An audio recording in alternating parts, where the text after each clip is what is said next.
Once again, the VA delivered its testimony to this subcommittee late, only 3 hours before this hearing. I've mentioned this in hearings before, and I'm starting to feel like talking to a brick wall or a broken record. The Congress always solicits testimony from the executive branch agencies and gives it great respect, even when we fiercely disagree. This exchange of views between the legislative branch and the executive branch is fundamental under the Constitution.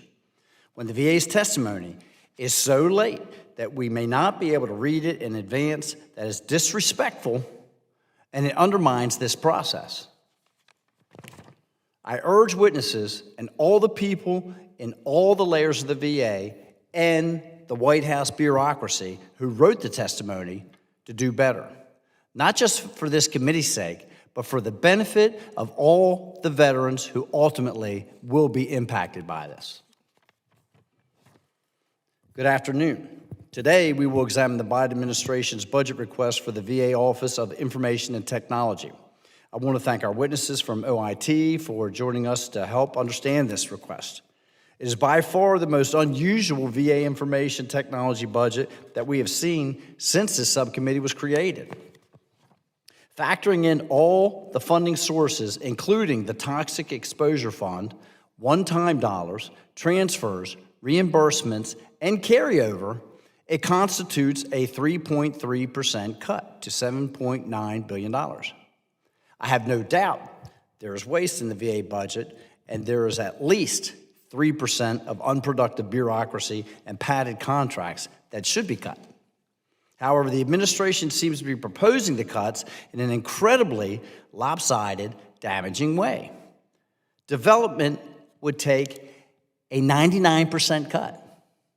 I'm all for reducing spending, but even I don't make recommendations about a 99% cut, especially in development. IT modernization, which is one of the top priorities of the President Biden's federal chief information officer, would take an 81% cut. VA's infrastructure readiness program, which we have heard is vital on many occasions, is being proposed a 66% cut. Technology for the Veterans Benefits Administration, which has had serious problems over the last year, would get a 41% cut. Meanwhile, staffing and administrative expenses would increase by 5%. And operations and maintenance takes about a $100 million or a 2% cut in the base budget request, but then gets boosted by more than $1.3 billion from the Toxic Exposure Fund. It's hard to make sense of what would increase and what would actually be cut. We may hear that the Fiscal Responsibility Act, which was a top-line budget agreement between the President and the former Speaker, forced these cuts. But that explanation does not stand scrutiny. That budget agreement and the current budget agreement specifically exempted veterans' health care, which is about 80% of the VA discretionary spending. It is true that if the administration decided to spend above the negotiated levels, they would need to make cuts in other areas of the VA. That may be what we are seeing happen right now. Congress has always met VA's budget requests, but I don't think any Congress should ever appropriate more money than an agency asks for.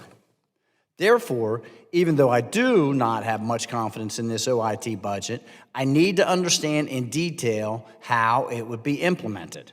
We need to know whether the special salary rate is accomplishing its objective to recruit superior talent.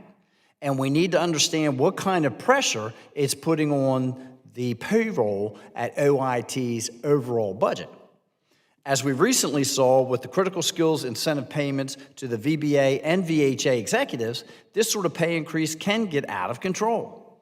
The original purpose can quickly be forgotten, and it can be easy to hand out raises with other people's money. I'm very concerned that an unsustainable payroll can actually undermine recruitment and retention and drive away top talent. Strong management will be very important to navigate OIT through the next few years. Once again, I want to welcome our witnesses to discuss these important issues.